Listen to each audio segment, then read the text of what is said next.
हमारे साथ इस वक्त बातचीत करने के लिए वंचित बहुजन अघाड़ी के अध्यक्ष प्रकाश आंबेडकर जी इस वक्त मौजूद हैं। सर, कल जिस तरह से बॉम्बे हाई कोर्ट ने आपकी याचिका को खारिज किया और ये भी कहा कि कोर्ट का समय जो है वो बर्बाद हुआ है।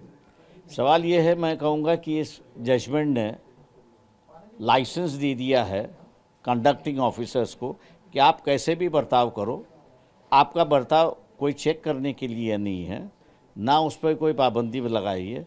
इसलिए अब करप्शन जो है वो पहले पोलिंग बूथ के बाहर होता था, अब करप्शन जो है वो पोलिंग बूथ के अंदर होगा। ये लाइसेंस में मैं मानता हूँ ये जजमेंट ने दिया।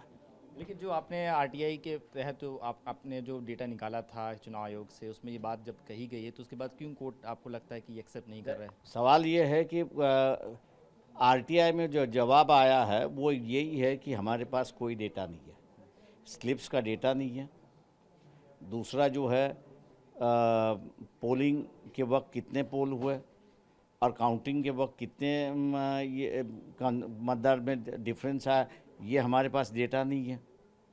तो ये सीरियस है या नहीं है, ये आम जनता है उसको आप सोचे। लेकिन अब अगला कदम क्या सुप्रीम कोर्ट? हमें सुप्रीम कोर्ट तो जाएंगे इसमें और इस इशू को हम पब्लिक ले जाएंगे, क्योंकि हम लोग ये देखते हैं कि this judgement is a license for the conducting officers to do whatever they like. Rahul Gandhi भी बार बार इस बात को जिक्र किए हैं कि महाराष्ट्र के विधानसभा चुनाव में हेरा फेरी हुई है, वोट ज़्यादा बढ़ाए गए हैं। क्या लगता है कि आपकी पार्टी के साथ खड़े हैं वो?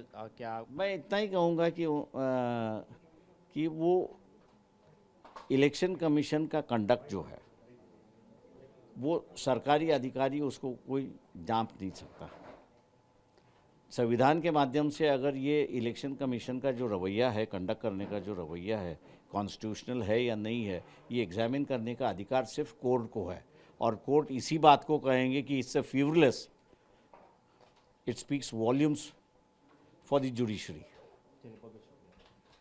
कैमरामैन सुभाषिस दाम के साथ शुभम पांडे, टीवी 9 भारतवर्ष, मुंबई।